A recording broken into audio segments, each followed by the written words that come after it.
Piles के regarding products हमने यहाँ पे जो तैयार करे हैं उस पे बात करने वाले हैं। वेट लॉस के लिए जो प्रोडक्ट है उस पे बात करेंगे। तो बहुत सारी कैटेगरी है और सारी की सारी इंपॉर्टेंट होने वाली है। तो प्लीज जो जो इंपॉर्टेंट पॉइंट्स मैं बताऊंगा उसको आप लोग लिखिएगा जरूर, जो कि मैंने लास्ट टाइम भी बताया था और मैं आगे भी बताऊंगा कि लिखना बहुत जरूरी है। तो आई होप आप सभी तैयार हो चुके हैं और 500 से ज्यादा पार्टिसिपेंट्स हमारे आ चुके हैं। तो अब हम लेट नहीं करेंगे और पहले अपने प्रोडक्ट पे चल रहे हैं। चलिए, हमारा पहला प्रोडक्ट हमारे स्क्रीन पे आ गया है, जिस प्रोडक्ट का नाम है एलोवेरा सिरप। अब यहाँ पे प्रोडक्ट के बारे में जानने से पहले एक सवाल। 500 लोग यहाँ पे मौजूद है। कितने लोगों ने 500 में से कितने लोगों ने एलोवेरा का नाम सुना है? अगर सुना है तो मुझे थम्स अप करके खाली बताइए कि हाँ जी सर, हमने नाम तो सुना है एलोवेरा का। मुझे आप लोग स्क्रीन पे थम्स अप करके बता सकते हैं। चैट बॉक्स में भी बहुत सारे लोग लिख रहे हैं, बिल्कुल सही। Yes yes, okay, thumbs up का भी रिएक्शन आ रहा है, बहुत बढ़िया। अब ये सवाल मैंने क्यों पूछा है? मुझे पता था कि यहाँ पे सारे लोग थम्स अप करेंगे। मैंने क्यों सवाल पूछा? इस जवाब से, जो कि आपने थम्स अप देके मुझे जवाब बताया ना, इस जवाब से ये क्लियर हो जाता है कि एलोवेरा एक बहुत ही कॉमन आयुर्वेदिक रसायन है, बहुत ही पॉपुलर आयुर्वेदिक रसायन है। इसीलिए आप सभी ने नाम सुना है।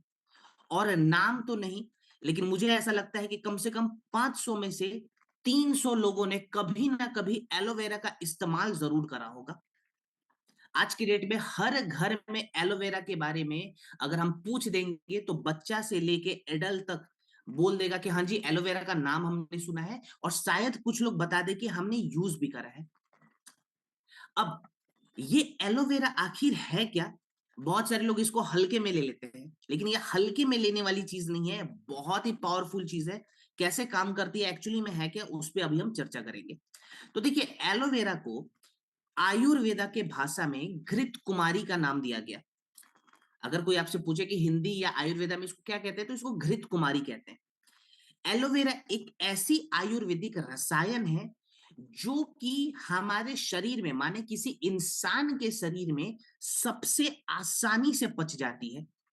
अगर आपसे कोई पूछे कि आप मुझे बताइए कि ऐसी कौन सी आयुर्वेदिक रसायन है जो इंसान के शरीर में ठीक पानी के जैसे पच जाए, माने बिना किसी लोड के काम कर दे, तो आपको सीधा सीधा बोलना है एलोवेरा, यानी कि घृत कुमारी।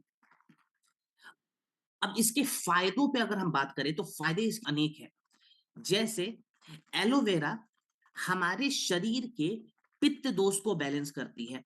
माने अगर किसी व्यक्ति का पित्त दोष बहुत ज्यादा बढ़ा हुआ है, जाहिर सी बात है, अगर पित्त की समस्या बहुत ज्यादा हो जाती है, पित्त बहुत ज्यादा बढ़ता है, तो हमारे पाचन तंत्र में सबसे पहले तकलीफ आएगी। पित्त को अगर हमने बैलेंस कर लिया तो हमारे पाचन तंत्र की तकलीफ लगभग लगभग खत्म हो जाती है।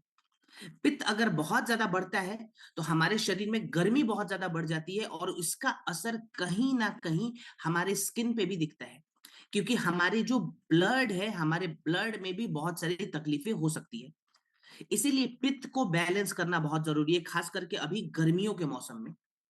कोई आपसे पूछे पित्त बैलेंस करने के लिए कौन सी आयुर्वेदिक रसायन हम इस्तेमाल कर सकते हैं जो जो सबसे आसानी से पच जाए, तो हमें सीधा सीधा नाम लेना है घृत कुमारी, यानी कि एलोवेरा का। अब एलोवेरा चलो पित्त दोष बैलेंस करेगा। दूसरा फायदा क्या है? तो ये हमारे शरीर के रस धातु और रक्त धातु को भी मजबूत करता है।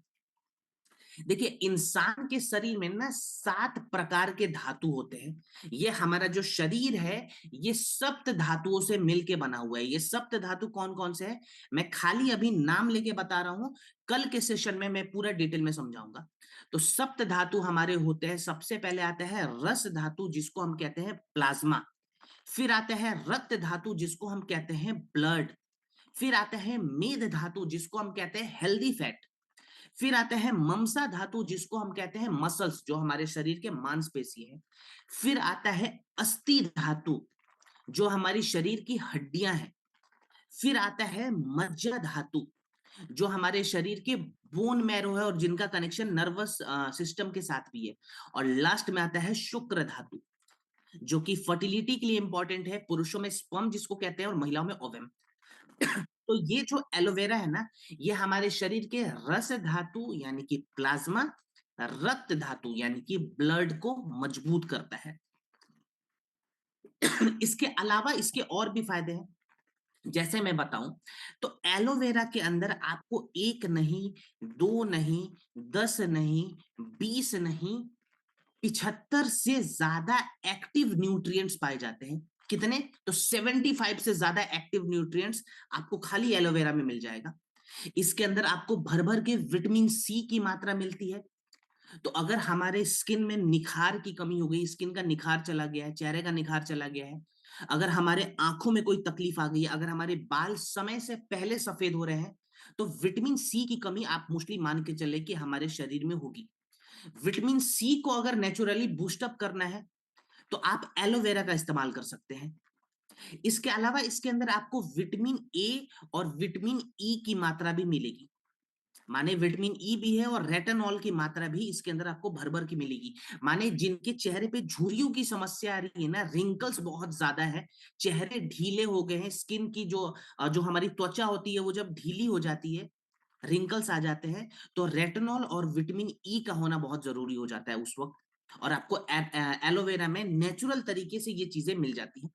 इसके अलावा मैं बता दूं, बहुत सारे लोगों को पता नहीं होगा, तो एलोवेरा में आपको कैल्शियम की मात्रा मिलती है, जो कि हमारे दांतों के लिए और हमारे हड्डियों के लिए बहुत जरूरी है।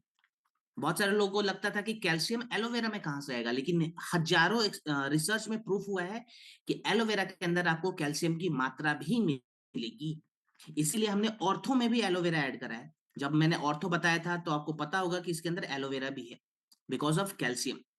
इसके अलावा आपको इसके अंदर मैग्नीशियम की मात्रा मिल जाती है, जिंक की मात्रा मिलती है, जो कि हमारे इम्यूनिटी के लिए भी बहुत इंपॉर्टेंट है। एंटीऑक्सीडेंट की मात्रा है, जो कि हमारे लिवर के लिए भी बड़ा अच्छा काम करता है। तो इतने सारे फायदे हैं। अगर आप मेरे से पूछेंगे कि सर आप एक लाइन में एलोवेरा को कैसे डिफाइन करेंगे, तो मैं एक लाइन में इसको बताऊंगा कि ये आयुर्वेदिक मल्टी वाइटामिन वाला प्रोडक्ट है, क्योंकि मल्टीपल वाइटामिन इसके अंदर है और आयुर्वेदिक रसायन है। तो सीधी सी बात है, आप इसको आयुर्वेदिक मल्टी वाइटामिन कह सकते हैं। अब इस्तेमाल कैसे करेंगे, तो इस पे एक बार चर्चा कर लेते हैं।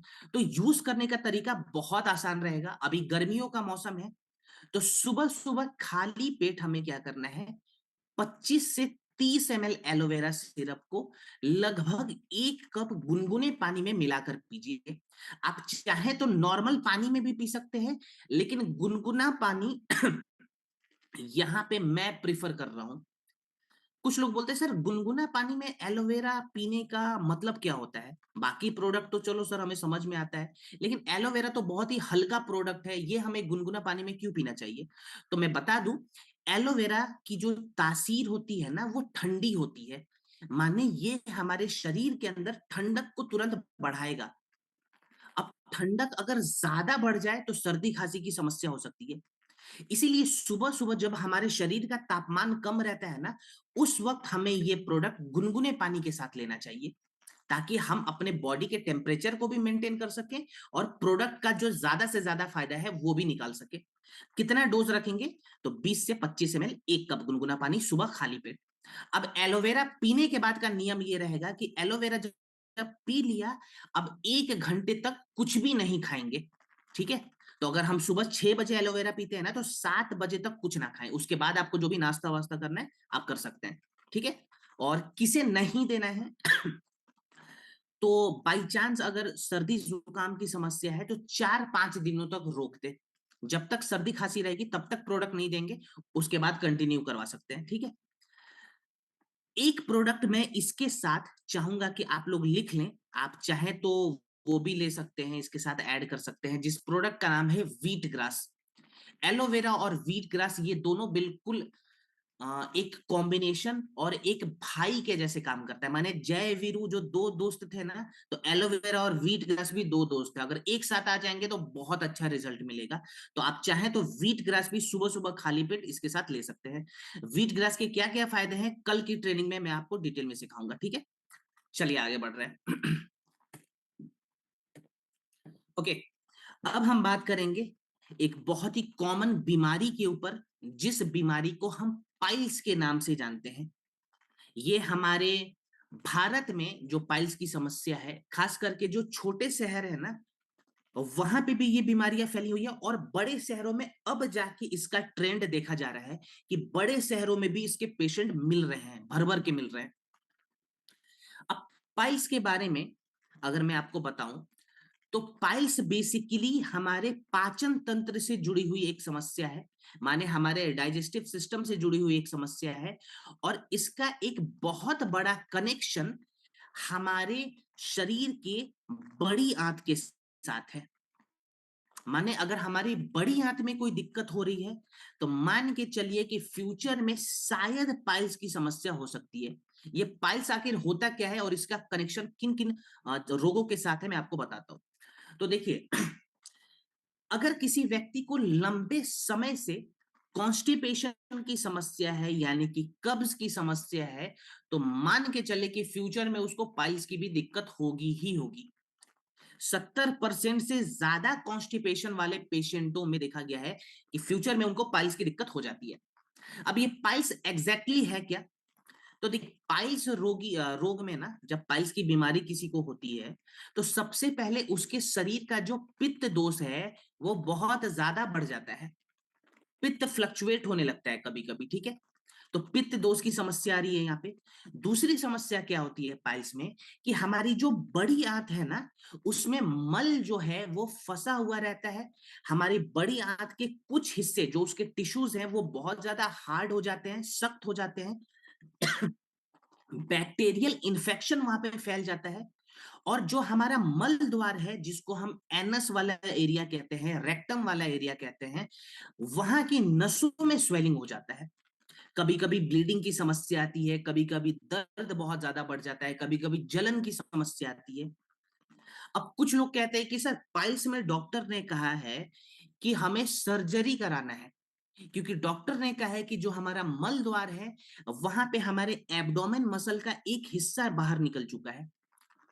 अब मुझे आप लोग ये बताइए, क्या अगर डॉक्टर सर्जरी कर देगा पाइल्स में, तो सर्जरी तो बाहरी पाइल्स पे हो रहा है ना, एक्सटर्नल पाइल्स पे हो रहा है, लेकिन जो समस्या पेट के अंदर है, क्या डॉक्टर उस वक्त वहां पे काम कर रहा है?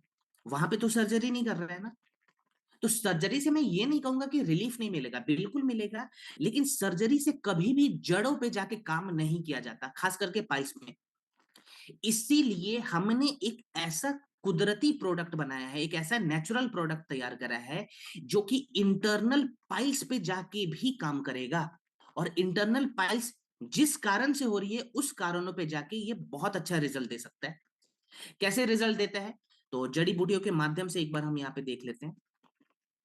तो देखिए, सबसे पहले जो पाइल्स में समस्या होती है ना, वो ये समस्या होती है कि हमारे शरीर का पित्त दोष बढ़ता है। मैंने बताया था कि पित्त से जुड़ी हुई ये प्रॉब्लम है। पित्त दोष बढ़ता है, प्लस हमारी जो लार्ज इंटेस्टाइन है ना, उसके कुछ टिश्यूज बहुत ज्यादा हार्ड हो जाते हैं। उसको सॉफ्ट करना, उसको नरिश करना बहुत जरूरी है, जिसके लिए अगेन यहाँ पे हमने एलोवेरा यानी कि घृत कुमारी का ही इस्तेमाल करा है। एलोवेरा क्या करेगा? एक तो हमारे पित्त को बैलेंस करेगा, दूसरा हमारी बड़ी आंत के टिश्यूज को नरम करेगा, सूद करने का काम करेगा।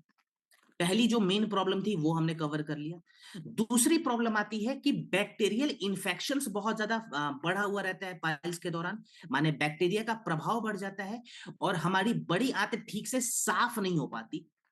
तो बैक्टीरियल इन्फेक्शन से बचने के लिए हमने दरुद्रा का इस्तेमाल करा है, और बड़ी आंत को साफ करने के लिए हमने हरी तकी का इस्तेमाल करा है। तो बैक्टीरिया को भी हमने बाहर निकाल दिया। इसके बाद जो समस्या आती है पाइल्स में, कि बहुत सारे लोग कहते हैं कि सर, स्वेलिंग की समस्या है, ब्लीडिंग भी बहुत ज्यादा हो रही है, माने नसों में स्वेलिंग भी आ गई है और खून भी बाहर निकल रहा है। तो स्वेलिंग को कम करने के लिए, माने जो सूजन हमारे नसों में बढ़ जाती है पाइल्स के दौरान, उसको कम करने के लिए इसके अंदर नीम का इस्तेमाल करा है।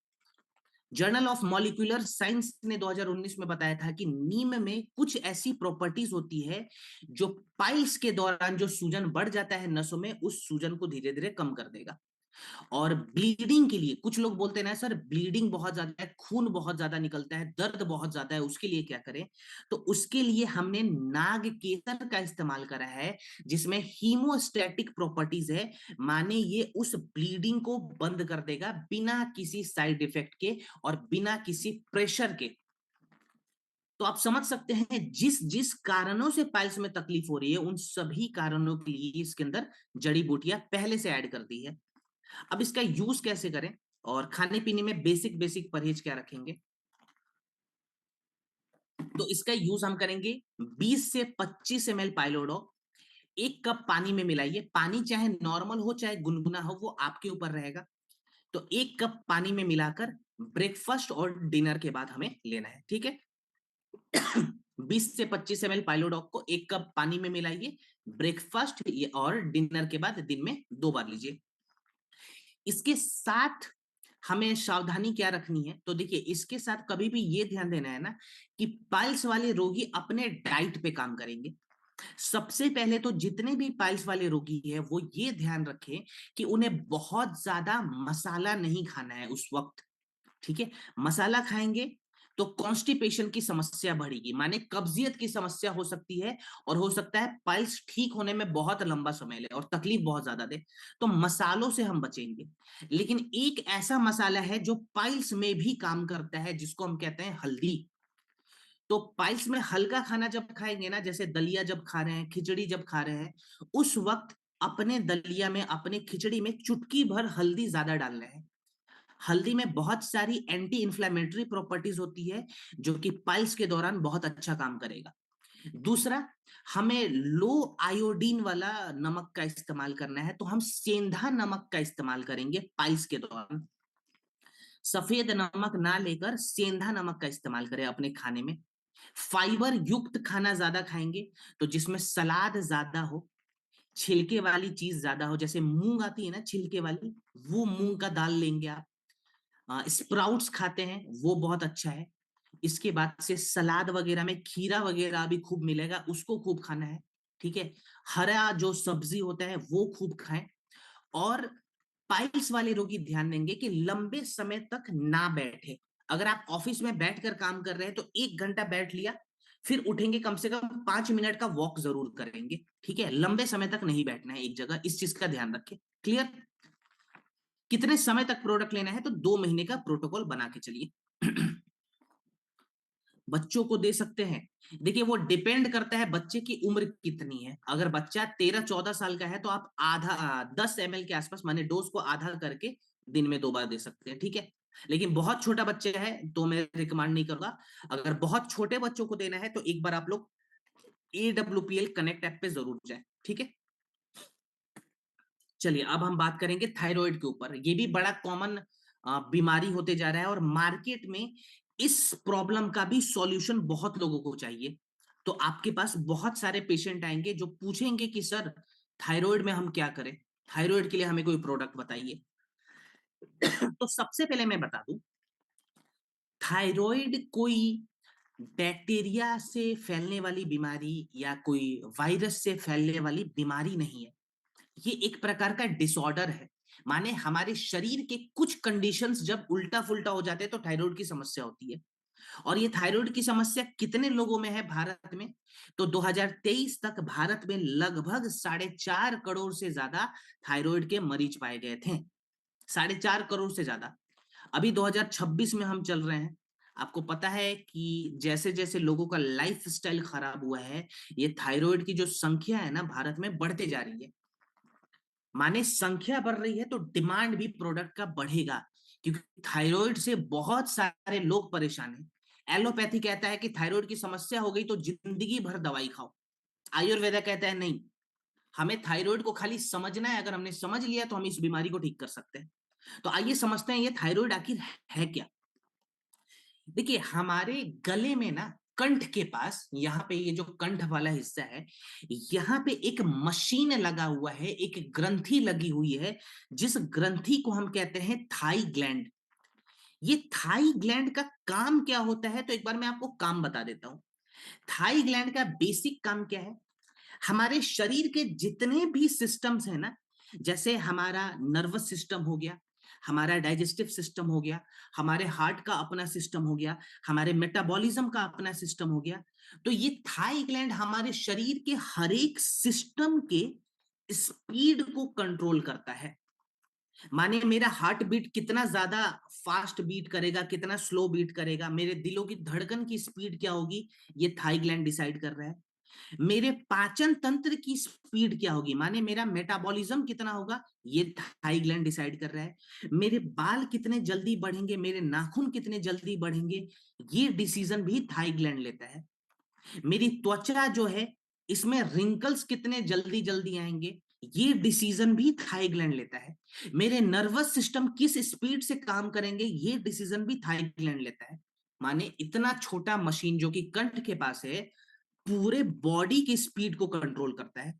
अब समस्या कब आती है, जब किसी भी कारण से हमारा थाई ग्लैंड अपनी स्पीड को बहुत ज्यादा बढ़ा लेता है। कोई भी कारण, हजारों कारण हो सकते इसके।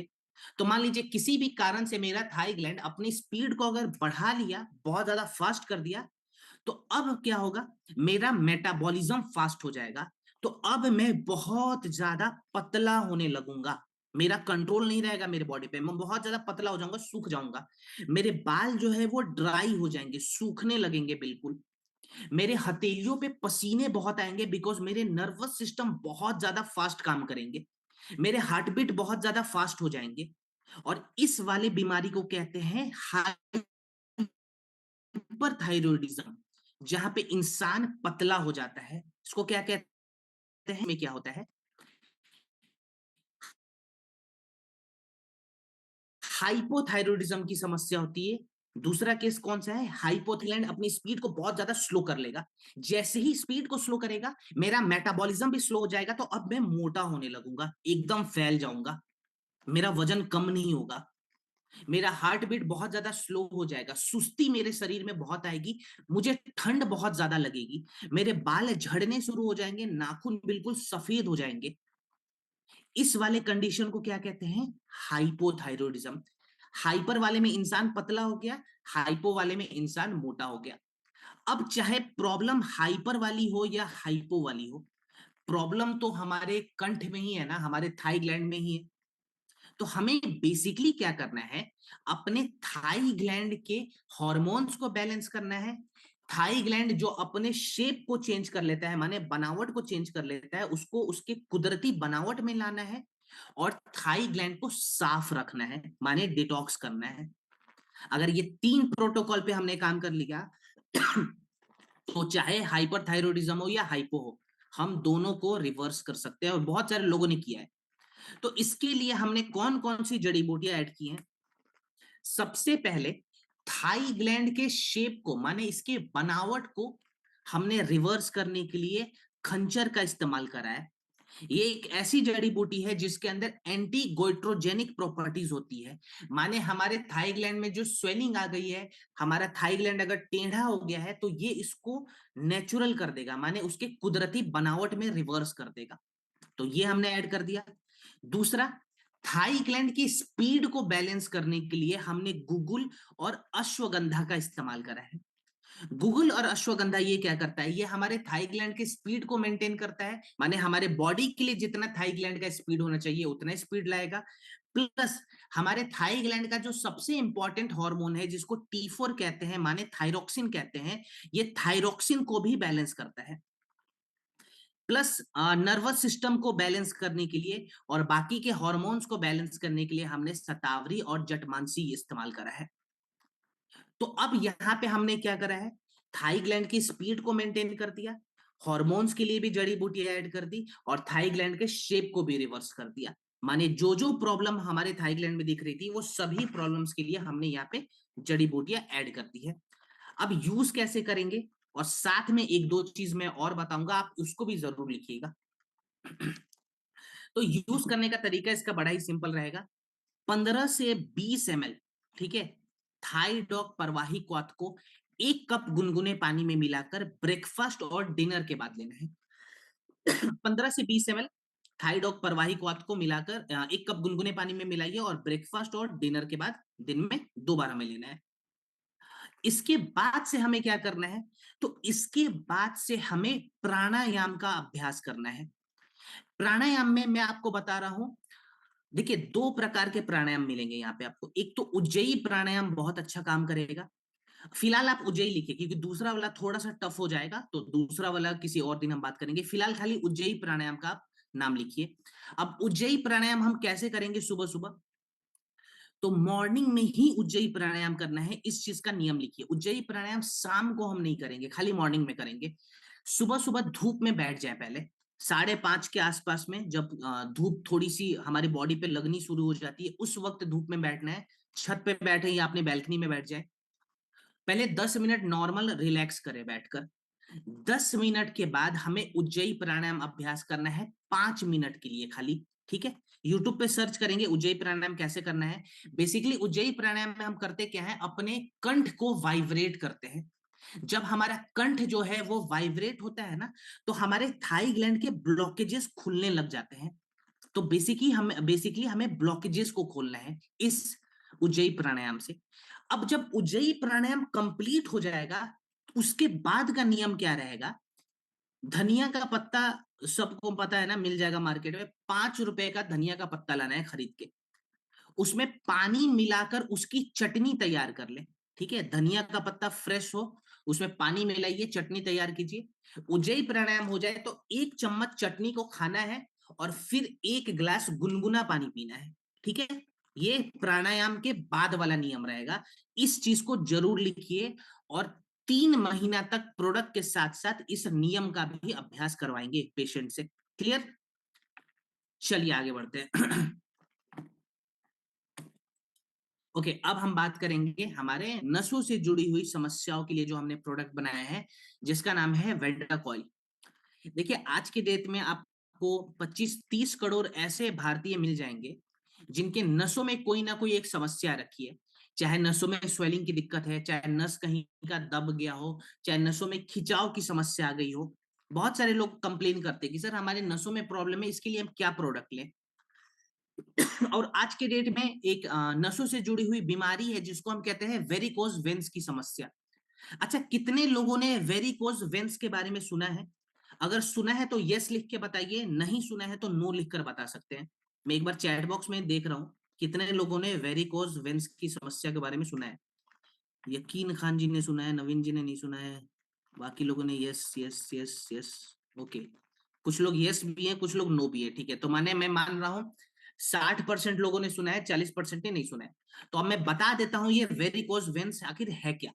जिन्होंने सुना है उनको तो पता होगा, जिन्होंने नहीं सुना है उनके लिए बता रहा हूं। देखिए वेरिकोज वेन्स आज के डेट में नसों से जुड़ी हुई एक बहुत ही कॉमन समस्या है, जो कि मोस्टली हमारे घुटने के पीछे वाले एरिया में हम देखते हैं।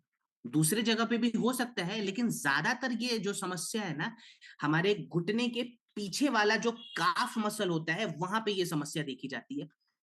इसमें होता क्या है कि हमारे नसों का एक गुच्छा बन जाता है। हमारे घुटने के पीछे वाले एरिया में नसों का गुच्छा बन गया, हमारे नस बहुत ही उभरे हुए दिखते हैं, दर्द बहुत ज्यादा बढ़ता है यहाँ पे।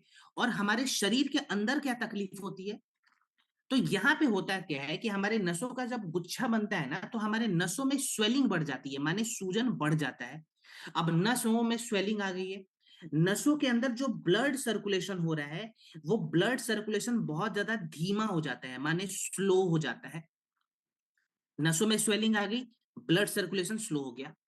तीसरी तकलीफ यहाँ पे क्या होती है वेरिकोस वेन में, कि हमारे नसों के आसपास में पानी जमा होकर सड़ने शुरू हो जाते हैं। ठीक है, हमारे नसों के आसपास में पानी भी जमा हो जाते हैं और वो सड़ने शुरू हो जाते हैं, फ्लोट नहीं कर पाते। चौथी समस्या वेरिकोज वेन में क्या होती है कि हमारे नसों के कुछ हिस्से और हमारे मांसपेशी के कुछ हिस्से ढीले पड़ जाते हैं, जिसकी वजह से चलने में भी तकलीफ आती है। तो डॉक्टर कहता है कि इसका कोई इलाज नहीं है, माने एलोपैथी में आपको खाली पेन किलर इंजेक्शन दिया जाएगा जब जब दर्द होगा। लेकिन डॉक्टर ये कभी नहीं कहेगा कि देखो जी इसको ठीक किया जा सकता है, डॉक्टर कहेगा इसको ठीक नहीं करना है, आप जिंदगी भर इंजेक्शन लेते रहो। आयुर्वेदा में लाखों करोड़ों ऐसे लोग हैं जिन्होंने अपने वेरिकोज वेन्स को 100% तक रिवर्स करा है। अब उसके लिए जड़ी बूटियां भी बहुत सारी है, तो हमने क्या करा है, एक ऐसा आयुर्वेदिक फॉर्मुलेशन बनाया है जिसमें हमने वेरिकोज वेन्स के लिए सभी जड़ी बूटियां ऐड कर दी हैं। अब कैसे ये काम करेगा, तो मैं आपको 2-3 एग्जाम्पल देके बता रहा हूं। सबसे पहले जो हमारे नसों में स्वेलिंग हो जाती है ना, जो सूजन बढ़ जाता है, उस सूजन को कम करना जरूरी है। उसके लिए हमने मंजिष्ठा और नीम का इस्तेमाल करा है। तो मंजिष्ठा और नीम, ये दोनों में ऐसे कंपाउंड पाए जाते हैं जो हमारे वेन्स के स्वेलिंग को, माने नसों की स्वेलिंग को बिल्कुल नॉर्मल कर देगा। ठीक है, जैसे इसकी कुदरती बनावट थी उस बनावट में इसको लेके आएगा। इसके बाद से जो स्वेलिंग बढ़ी हुई है, जो ब्लड सर्कुलेशन स्लो हुआ है, हमारे नसों के अंदर जो ब्लड सर्कुलेशन स्लो हो गया है, उस ब्लड सर्कुलेशन को नॉर्मलाइज करने के लिए हमने निर्गुंडी ऐड करा है। निर्गुंडी हमारे नसों के अंदर जाके हमारे खून का जो ब्लड सर्कुलेशन है उसको नॉर्मल कर देता है और दर्द से आराम दिलाता है। फिर चौथी जो समस्या आती है, सॉरी, जो तीसरी समस्या आ रही थी कि हमारे नसों के आसपास में पानी जमा होकर सड़ने शुरू हो गए थे, मानी इडीमा की समस्या आ जाती है। उसके लिए हमने सरीवा ऐड करा है, बिकॉज सरीवा में एंटी इडीमा प्रॉपर्टीज होती है जो उस पानी को फ्लोट करवाकर हमारे बॉडी से बाहर निकालनी शुरू कर देती है।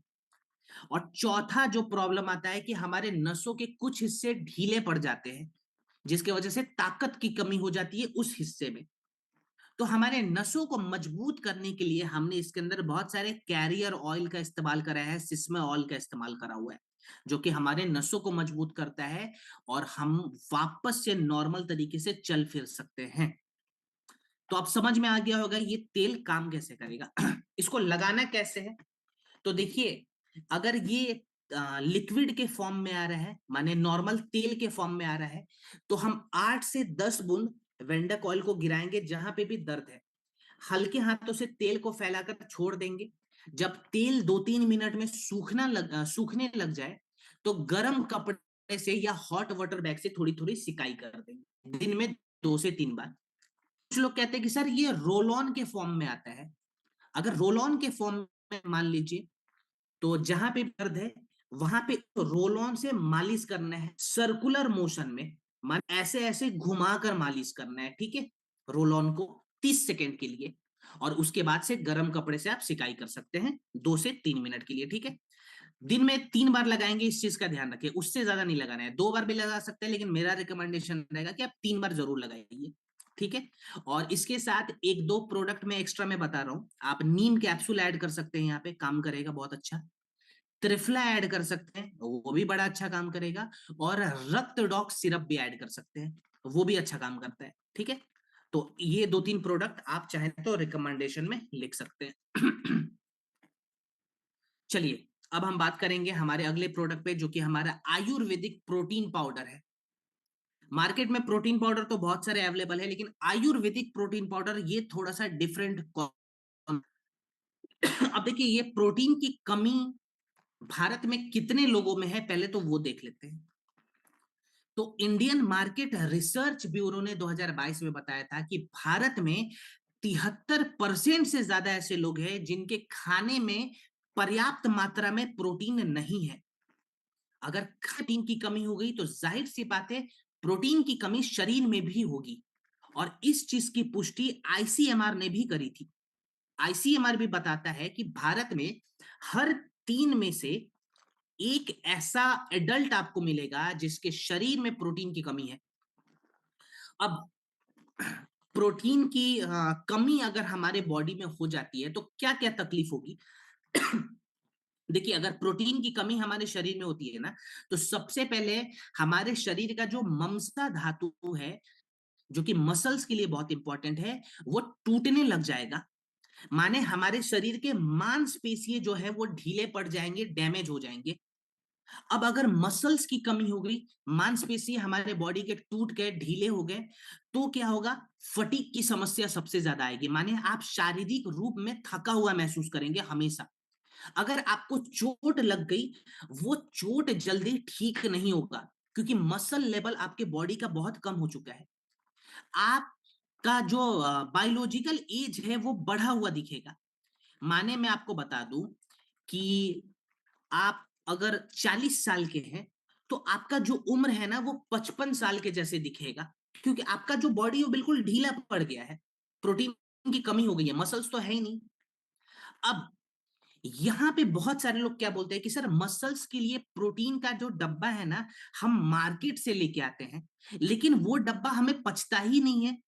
तो देखिए मार्केट में जो प्रोटीन पाउडर आपको बनाकर बेचा जा रहा है ना, उस प्रोटीन पाउडर में कोई ऐसा कंपाउंड नहीं है, कोई ऐसी आयुर्वेदिक जड़ी बूटी नहीं है जो हमारे शरीर में प्रोटीन को अच्छे से एब्जॉर्ब करा पाए। इसीलिए हमने प्रोडॉक का निर्माण करा है। इसके अंदर क्या क्या चीजें हमने ऐड करी हुई है मैं आपको सिंपली एक बार बताता हूं। सबसे पहले प्रोटीन के सोर्स को फुलफिल करने के लिए इसके अंदर हमने सोई प्रोटीन का इस्तेमाल करा है। जितने भी एथलीट होते हैं ना, अब एक बहुत ही बड़ा स्पोर्ट्स प्लेयर है जिसका नाम है विराट कोहली, हम सभी जानते हैं ना, हम सभी फैन भी हैं।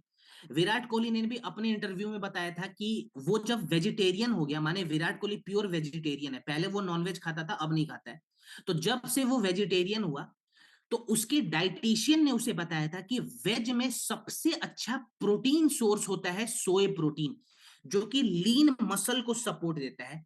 माने जब आप सोए प्रोटीन लोगे ना एक सटीक मात्रा में, तो आपका शरीर फैलेगा नहीं, एक तरीके में एक शेप में आपके बॉडी में मसल्स जो है वो डेवलप करेगा। तो हमने सोई प्रोटीन इसके अंदर ऐड करा हुआ है लीन मसल को सपोर्ट देने के लिए, और इसकी पुष्टि न्यूट्रिएंट्स ने 2019 में करी थी। फिर इस प्रोटीन को हमारे शरीर के ममसा धातुओं में जोड़ने के लिए फेनुग्रिक का इस्तेमाल करा है।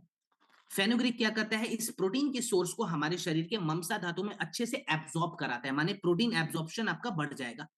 फिर रिकवरी रेट को बढ़ाने के लिए, हार्मोन्स को बैलेंस करने के लिए और इंड्योरेंस लेवल को बढ़ाने के लिए हमने शतावरी और अश्वगंधा ऐड करा हुआ है। माने प्रोटीन के साथ साथ आपको इसके अंदर जड़ी बूटियां भी मिल रही हैं। अब ये जो प्रोडक्ट है ये हम महिलाओं को भी दे सकते हैं और सीनियर सिटीजन्स को भी दे सकते हैं। सीनियर सिटीजन्स में सबसे बड़ी समस्या ये आती है, जो बुजुर्ग होते हैं उनमें समस्या ये आती है कि वो प्रोटीन को ठीक से पचा नहीं पाते। तो उस प्रोटीन को पचाने के लिए इसके अंदर हमने बार्ले का इस्तेमाल करा है। बार्ले जब आप अपने शरीर में डालोगे तो ये जो प्रोटीन है ना आपके शरीर के पाचन तंत्र पे बहुत ज्यादा लोड नहीं डालेगा, माने ये पचने में बहुत ही आसान प्रोडक्ट है। अब इस्तेमाल कैसे करना है इस पे हम एक बार चर्चा कर लेते हैं। तो देखिए जो लोग अपना नॉर्मल लाइफ स्टाइल जी रहे हैं, माने सुबह में ऑफिस जाते हैं, ऑफिस से घर आते हैं, नॉर्मल दिनचर्या है उनका, वैसे लोग एक गिलास गुनगुना पानी या एक गिलास गुनगुना दूध में एक स्कूप प्रोडक्ट को मिलाकर दिन में एक बार पिएंगे, खाली दिन में एक बार। कितना स्कूप, तो एक स्कूप, इसके अंदर एक स्कूप आता है, उसी से एक स्कूप माप लेंगे, एक गिलास गुनगुना पानी या एक गिलास गुनगुना दूध में मिलाकर दिन में एक बार पिए। लेकिन जो लोग जिम जाते हैं, जो लोग योग अभ्यास करते हैं, जो लोग रनिंग करते हैं, या जो लोग 12-12 घंटे फील्ड में मेहनत कर रहे हैं, वैसे लोगों में ज्यादा चाहिए ये प्रोडक्ट। तो वैसे लोग क्या करेंगे, एक गिलास गुनगुना पानी या एक गिलास गुनगुना दूध में 2 स्कूप प्रोडक्ट को मिलाकर दिन में एक बार पिएंगे। नॉर्मल व्यक्ति एक स्कूप, और जो ज्यादा मेहनत कर रहे हैं वैसे लोग 2 स्कूप, लेकिन दिन में खाली एक बार पीना है। आप सुबह पिएंगे कि रात को पिएंगे, तो मेरा रिकमेंडेशन रहेगा कि आप रात को पीजिए। ठीक है, सुबह भी पी सकते हैं बट रात को पिएंगे तो एब्जॉर्ब थोड़ा ज्यादा होगा। बच्चों के लिए हमने डिफरेंट प्रोडक्ट बनाए हैं जो आपको किसी और ट्रेनिंग में बताई जाएगी, ठीक है। अच्छा, कितने समय तक लेना है, तो देखिए इसका कोई टाइम फ्रेम नहीं होता है। प्रोटीन की रिक्वायरमेंट तो हमारे बॉडी में डेली है, तो आप इसको डेली भी इस्तेमाल कर सकते हैं, इसका कोई ऐसा सटीक टाइम फ्रेम। इसके साथ अगर कोई एक प्रोडक्ट आप मेरे से पूछें तो मैं रिकमेंड दूंगा कि आप इसके साथ लिवोडॉक ऐड कीजिए। ठीक है, लिव और प्रोडॉक अपने आप में बहुत अच्छा काम करेगा। क्लियर। चलिए अब हम बात करेंगे रक्त डॉक पे। हमारे शरीर के खून को साफ करता है और हमारे लिवर को प्रोटेक्शन देता है ये प्रोडक्ट। अब कुछ लोग बोलते हैं सर अगर खून में गंदगी हो जाएगी, लिवर में समस्या आ जाएगी, तो सबसे बड़ी दिक्कत क्या होती है। तो देखिए अगर हमारे शरीर का रक्त धातु गंदा हो गया, दूषित हो गया, हमारे अगर यकृत में गंदगी चली गई, माने हमारे लिवर में अगर टॉक्सिन्स चले गए हैं, तो इसका सबसे बड़ा जो सिम्टम है ना हमारे स्किन पे दिखता है। किसी व्यक्ति को अगर बार बार पिंपल्स की समस्या आ रही है, एक्नी की समस्या आ रही है, एक्जिमा की समस्या समस्या आ रही है, डैंड्रफ बहुत ज्यादा आ रहे हैं, सफेद दाग या जिसको वटिलिगो कहते हैं, अगर उसकी प्रॉब्लम हो रही है, स्किन सोराइसिस की दिक्कत हो रही है, तो आप मान के चलिए कि उस व्यक्ति का खून बहुत ज्यादा पॉल्यूटेड हो चुका है, माने गंदा हो चुका है, जिसके वजह से उसके लिवर पे भी लोड बहुत ज्यादा जा रहा है। तो यहाँ पे हमने एक ऐसा प्रोडक्ट बनाया है जो हमारी स्किन की क्वालिटी को सही करता है, बेहतर करता है। कैसे बेहतर करेगा? हमारे खून को साफ करके, हमारे लिवर को डिटॉक्स करके।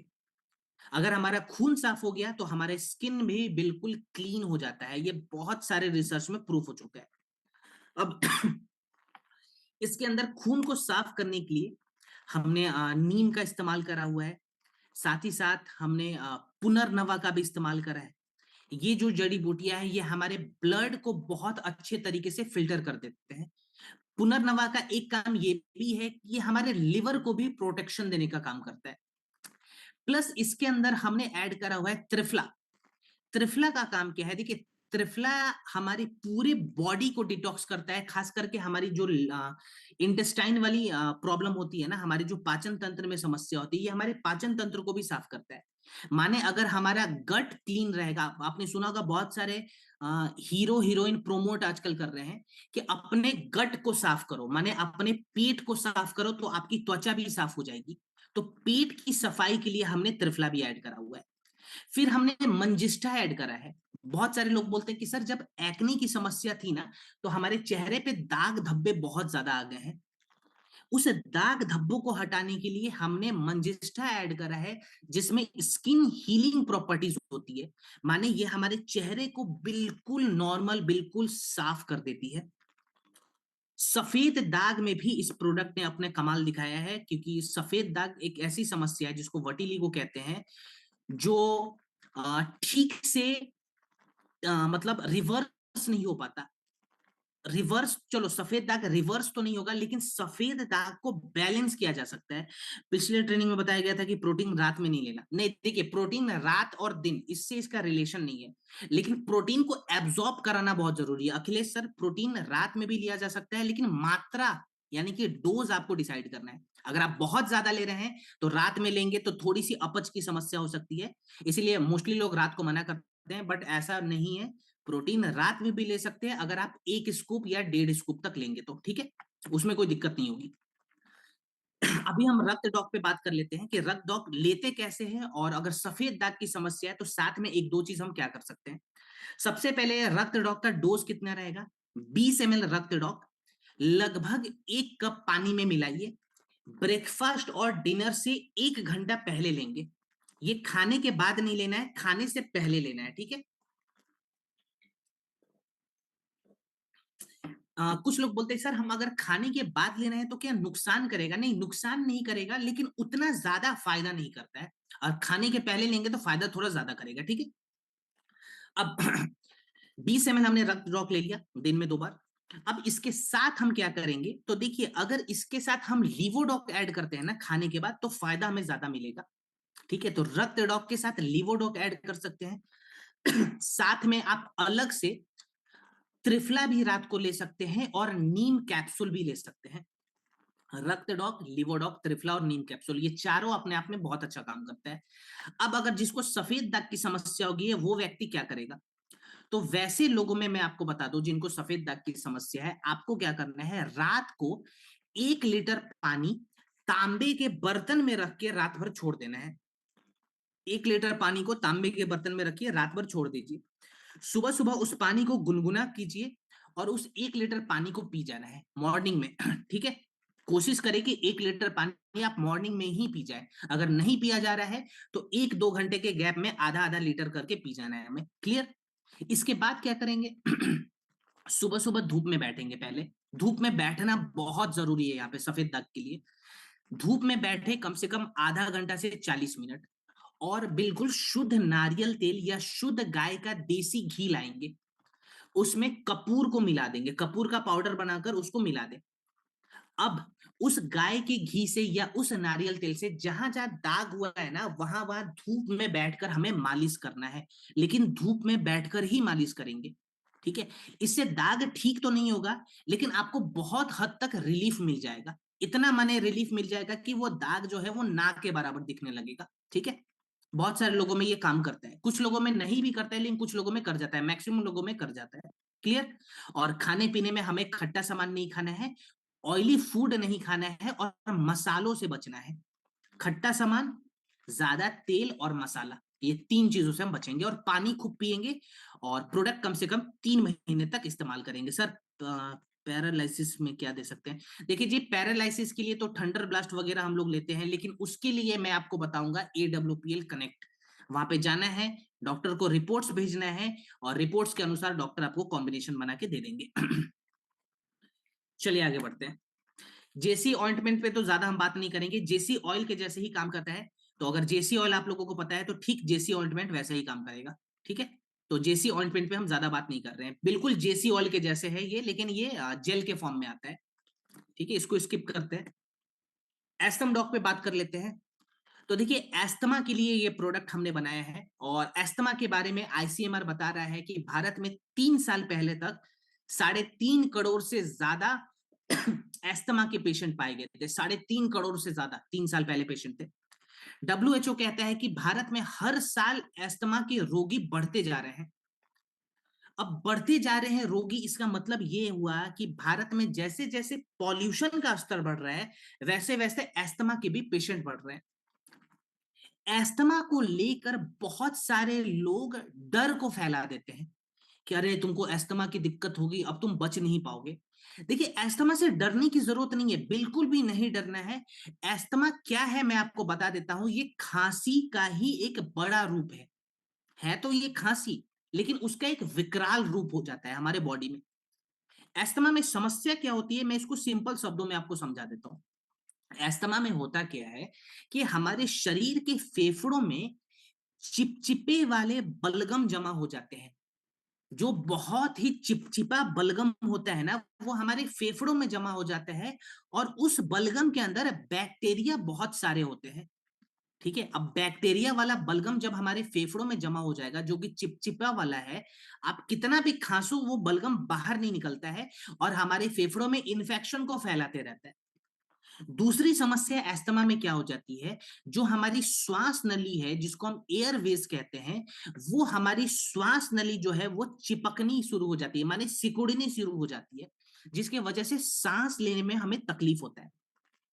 तो एस्थमा में हमें करना क्या है, जो हमारे फेफड़ों में चिपचिपे वाले बलगम है उनको बाहर निकालना है, और श्वास नली को खोलना है, जो कि हम सिंपल खांसी में भी यही करते हैं, एस्थमा में भी हम यही करेंगे। एस्टम डॉक में भी हमने वही सारे इंग्रेडिएंट्स डाले हुए हैं, कुछ इंग्रेडिएंट्स हमने बढ़ा दिए हैं, जो कि हमने कफ डॉक में डाला था। लेकिन एस्टम डॉक में जो जो इंग्रेडिएंट है, वो सभी इंग्रेडिएंट का जो पोटेंसी है वो ज्यादा है, माने पोटेंट ज्यादा है, ये ज्यादा कारगर है। कैसे काम करेगा? तो देखिए, सबसे पहले चिपचिपे वाले बलगम को हटाने के लिए हमने इसके अंदर तुलसी ऐड करा हुआ है, इसके साथ ही साथ वासा ऐड करा हुआ है, मुलेठी ऐड करा हुआ है, और हरिद्रा ऐड करा है।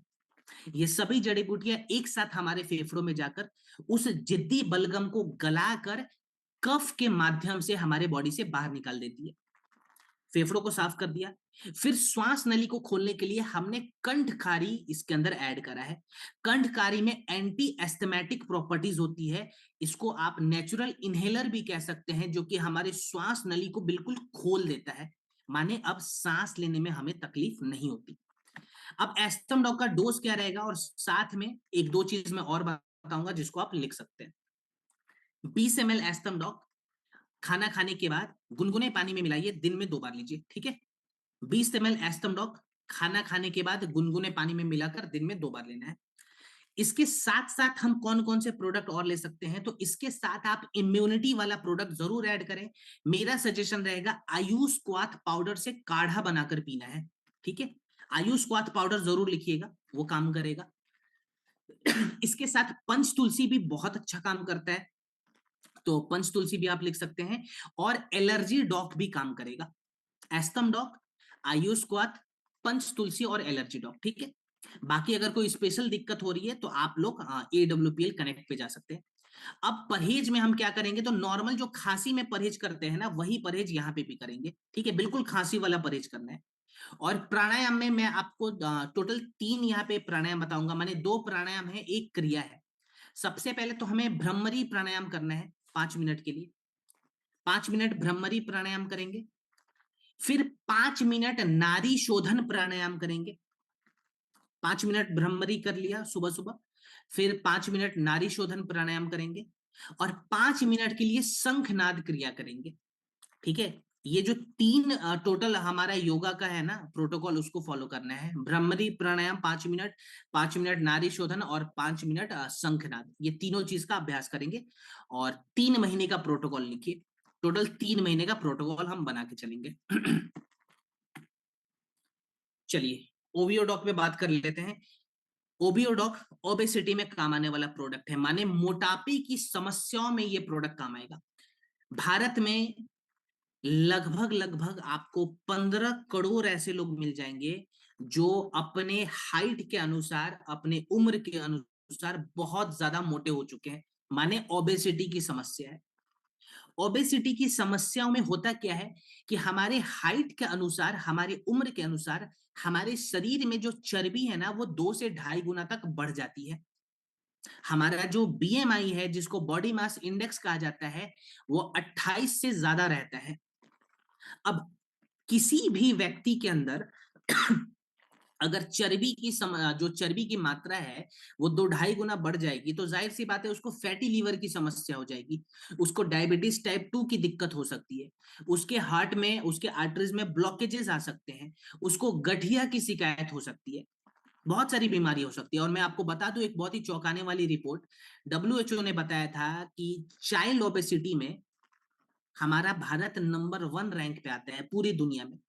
माने पूरी दुनिया के मुकाबले जो सबसे ज्यादा अनहेल्दी बच्चे हैं वो भारत के बच्चे हैं। हमारे बच्चे स्वस्थ नहीं है। अब ओबेसिटी के लिए हमने जो प्रोडक्ट बनाए हैं ओबियोडॉक, ये ओबियोडॉक क्या करता है, ये स्पेशली हमारे शरीर के चर्बी को गलाता है, मसल्स को नहीं तोड़ता। माने मांसा धातुओं में ये कोई भी साइड इफेक्ट नहीं देता, ये खाली चर्बी को गलाता है। तो देखिए ओबेसिटी में चर्बी को गलाने के लिए जो सबसे इंपॉर्टेंट इंग्रेडिएंट होती है, जो कि हमारे लिपिड वगैरह को मैनेज करेगी, इसको हम कहते हैं गुगुल और त्रिकटु। गुगुल क्या करता है, ये हमारे शरीर के चर्बी को गलाता है, माने जो कोलेस्ट्रॉल वगैरह बहुत ज्यादा बढ़ा हुआ है, जो टीजी बहुत ज्यादा बढ़ा है, उसको मेंटेन करेगा। और त्रिकटु क्या करता है, ये हमारे वेसरल फैट को गलाता है। माने हमारे पेट के पास जो चर्बी होती है ना, ये उसको गलाएगा। कैसे गलाएगा? तो बहुत सारे लोगों में आपने देखा होगा कि जब उनका वजन बढ़ जाता है तो उनके बॉडी में एनर्जी की भी कमी हो जाती है, माने वो थका हुआ भी महसूस करते हैं। वजन भी बढ़ गया और थकान भी बहुत ज्यादा बढ़ जाता है उनका। त्रिकटु यहाँ पे क्या करेगा, ये हमारे शरीर के अंदर जाएगा। जो चर्बी पहले से हमारे पेट के आसपास मौजूद है, उस चर्बी को गलाकर उससे ऊर्जा बना देगा हमारे बॉडी में। माने हम पतले भी होने शुरू हो जाते हैं और थकते भी नहीं है। इसके बाद से हमारे पाचन तंत्र को बेहतर करना जरूरी है। पतले हम तभी हो पाएंगे जब हमारा पाचन तंत्र ठीक से काम करेगा, माने हमारा मेटाबॉलिज्म ठीक से काम करेगा।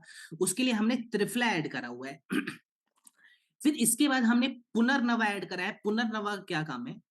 बहुत सारे लोग बोलते हैं कि सर डॉक्टर ने कहा है कि तुम्हारा वाटर वेट बहुत बढ़ा हुआ है, वाटर वेट को मैनेज करना बहुत जरूरी है, जिसके लिए पुनर्नवा हमने ऐड कर दिया। लास्ट में हमने ऐड करा हुआ है मूस्टा। मूस्टा का क्या काम है? कुछ लोग कहते हैं कि सर हमारा पेट तो भर जाता है लेकिन मन नहीं भरता, हम बहुत ज्यादा खाना खाते हैं, हर थोड़े समय पे हमें कुछ खाने के लिए चाहिए। माने उनको अननेसेसरी क्रेविंग की समस्या है, उनका एपेटाइट बहुत ज्यादा अनकंट्रोल्ड है। तो एपेटाइट को कंट्रोल करने के लिए, क्रेविंग को कंट्रोल करने के लिए हमने मूस्टा ऐड करा हुआ है इसके अंदर। क्लियर? इस्तेमाल कैसे करेंगे, और फिर मैं आपको डिनर का भी एक नियम बताऊंगा, उस नियम को भी जरूर लिखिएगा। तो पहले यूज करने का तरीका हम देख लेते हैं। यूज करने का तरीका, 20 से 25 ml ओबियोडॉक 1 कप गुनगुने पानी में मिलाइए। आप चाहे तो खाने से पहले ले सकते हैं या खाने के बाद, दोनों केस में ये काम करेगा, ठीक है। लेकिन दिन में 2 बार लेना है। 20 से 25 ml ओबियोडॉक को गुनगुने पानी में मिलाकर दिन में 2 बार हमें लेना है।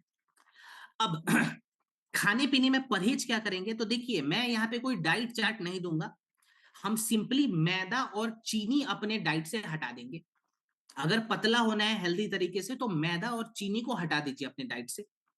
इसके बाद से योग अभ्यास जरूर करेंगे तो 10 मिनट के लिए सूर्य नमस्कार का अभ्यास कीजिए, ये सबसे अच्छा यहां पे काम करेगा। ठीक है, 8 साल के बच्चों को तो नहीं दे सकते, नहीं 8 साल के बच्चों को नहीं देना है, 16 साल का अगर कोई बच्चा है ना उसको दिया जा सकता है, उस पर कोई दिक्कत नहीं है।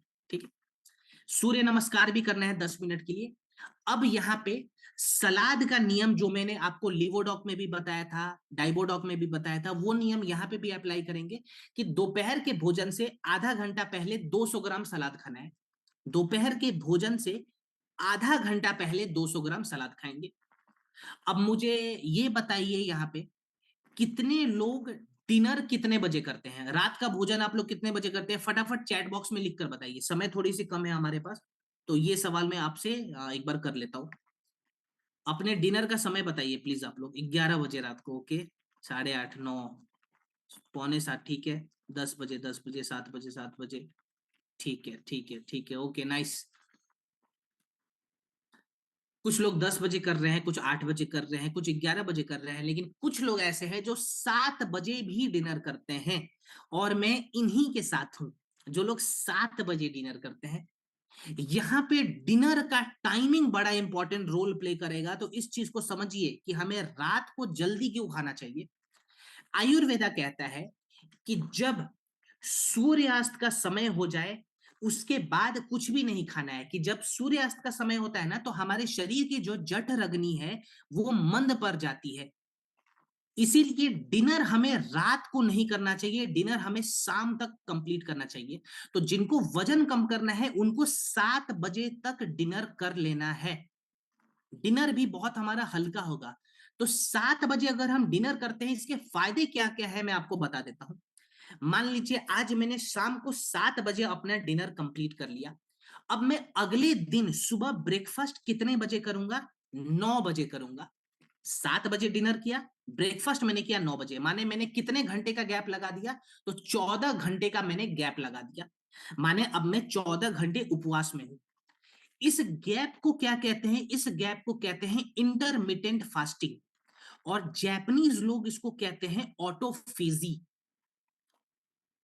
जापान में ऑटोफेजी बहुत ही पॉपुलर कॉन्सेप्ट है, और एक जापानीज साइंटिस्ट था जिसको नोबेल पुरस्कार मिल चुका है, जिसने इस डिनर वाले कॉन्सेप्ट को पूरी दुनिया में पहुंचाया था।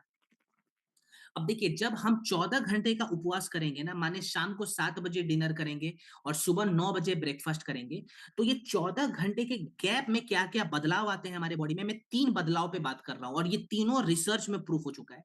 सबसे पहले तो हमारे बॉडी के अंदर जो कैंसर वाले सेल्स डेवलप हो रखे हैं ना, हमारा बॉडी इस 14 घंटे के उपवास में उस कैंसर वाले सेल्स को हमारे बॉडी से निकालना शुरू कर देगा खुद ही। माने डिटॉक्सिफिकेशन प्रोसेस आपका नेचुरली शुरू हो जाता है इस 14 घंटे के गैप में। यानी कि जो कैंसर की संभावना थी वो 50% तक कम हो सकती है, आप बच सकते हैं कैंसर से भी, 50% तक ये चांस बन जाता है हमारे बॉडी में। इसके बाद से दूसरा जो फायदा है वो क्या होगा, हमारे लिवर पे जो चर्बी जमी हुई रहती है ना, वो चर्बी खुद ब खुद गलनी शुरू हो जाती है, माने फैटी लिवर में आपको सपोर्ट मिल जाता है।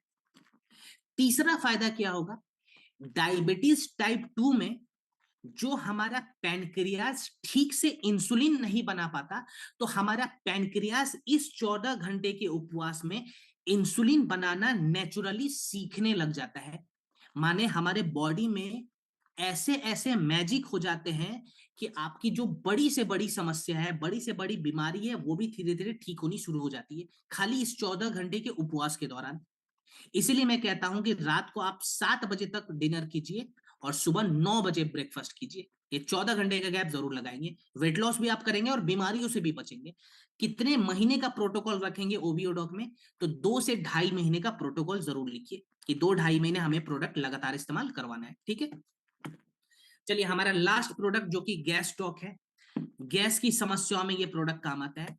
तो इसके अंदर क्या क्या हमने ऐड करा है और ये जटिल से जटिल गैस की समस्याओं में काम आएगा। सबसे पहले गैस में जो ब्लोटिंग की दिक्कत होती है, ब्लोटिंग से बचने के लिए हमने हींग का इस्तेमाल करा है। इसमें एंटी ब्लोटिंग समस्या होती है, तो जिनको जलन वगैरह बहुत ज्यादा होता है गैस में, वहां पे ये प्रोडक्ट अच्छा काम करेगा क्योंकि हींग है इसके अंदर। दूसरा, हमारे पाचन तंत्र को ठीक करने के लिए, इंप्रूव करने के लिए हमने अजवाइन ऐड करा है। Asian Pacific journal of tropical biomed ने बताया था कि अजवाइन हमारे पूरे के पूरे डाइजेस्टिव सिस्टम को हील कर देती है। कुछ लोग कहते हैं कि सर जब गैस की समस्या होती है ना तो पेट फूल जाता है, हेडेक बढ़ जाता है, गैस बाहर नहीं निकल पाता। तो गैस को बाहर निकालने के लिए हमने जीरा ऐड करा है, जिसके अंदर कर्मिनेटिव प्रॉपर्टीज है, जो कि हमारे गैस को शरीर से बाहर निकालेगा। और लास्ट में हमने त्रिकटु ऐड करा है और आंवला ऐड करा है। आंवला का क्या काम है, हमारे शरीर का जो नेचुरल एसिड है, ये उस नेचुरल एसिड को बैलेंस करता है, ठीक है, जिससे हमें गर्ड की समस्या नहीं होती। गर्ड का मतलब क्या होता है, गैस्ट्रो एजोफेजियल रिफ्लक्स डिजीज। तो ये प्रोडक्ट जो है वो गर्ड में भी बहुत अच्छा काम करेगा। क्लियर? डोज कितना रखे, तो अगर कभी कभी गैस की समस्या होती है तो एक कैप्सूल खाने से आधा घंटा पहले दिन में 2 बार। अगर बराबर गैस की समस्या है तो 2 कैप्सूल खाना खाने से आधा घंटा पहले दिन में 2 बार। आप चाहे तो खाने के बाद भी ले सकते हैं, लेकिन खाने के पहले लेंगे तो ज्यादा बेटर है, ठीक है। कितने समय तक लें, तो 2 से 2.5 हफ्ते तक लगातार लेंगे। और खाने पीने में मसाला थोड़ा कम कर दें और गुनगुना पानी थोड़ा ज्यादा पिए, ठीक है। क्लियर? चलिए, तो ये हमारा लास्ट प्रोडक्ट था, यहीं पे हम कंप्लीट करते हैं ट्रेनिंग को। और बहुत सारे प्रोडक्ट्स को आज हमने कवर कर लिया, बहुत सारे जो लाइफ स्टाइल डिजीज थे उनको भी हमने कवर कर लिया, और मैं उम्मीद कर रहा हूँ कि ट्रेनिंग आपको समझ में आई होगी। और मैं चाहूंगा कि हमारे को होस्ट अगर यहाँ पे मौजूद है, मैं एक बार चेक कर लेता हूँ। Baiju sir, okay Baiju sir, मैं आपको वापस से को होस्ट बना रहा हूँ। प्लीज ट्रेनिंग वाइंड अप कराने में मेरी मदद करें sir, over to you. Thank you sir, और आपका बहुत ही लाजवाब रहा सर। ठीक है, means a lot sir, means a lot. तो बाकी क्वेश्चन अगर कुछ कुछ है तो सर को क्लियर सर कर दीजिए। एक्चुअली Q&A हम क्वेश्चन और आंसर अभी नहीं कर पाएंगे, क्योंकि अभी दूसरी ट्रेनिंग का भी समय हो गया, 8 बजे से दूसरी ट्रेनिंग है। और क्वेश्चन आंसर के लिए हमारे MD सर का ये ऑर्डर है कि हम लोग AWPL कनेक्ट पे जाके सीधा अपने रिपोर्ट को अपलोड करें, जो भी रिपोर्ट वगैरह है, और वहां पे डायरेक्टली आपको कॉम्बिनेशन मिल जाएगा, तो वो ज्यादा बेटर ऑप्शन रहेगा। चलिए, और बाकी ठीक है सर। बेसिक बेसिक जो डाउट था वो तो हमने ट्रेनिंग में ही कंप्लीट कर लिया है। हाँ और हाँ, चौथा बहुत। सेशन जी, चौथा सेशन हमारा कल होगा, फाइनल सेशन रहेगा आयुर्वेदा का। तो प्लीज आप लोग जैसे आज आए थे वैसे ही कल भी प्रेजेंट हो जाए, और कल भी हम बहुत सारे प्रोडक्ट को आसान शब्दों में कवर करने का प्रयास करेंगे। So thank you so much everyone. और Baiju one sir again, second, मेरा एक सवाल थोड़ा सा अगर समय दे दे सर तो। जी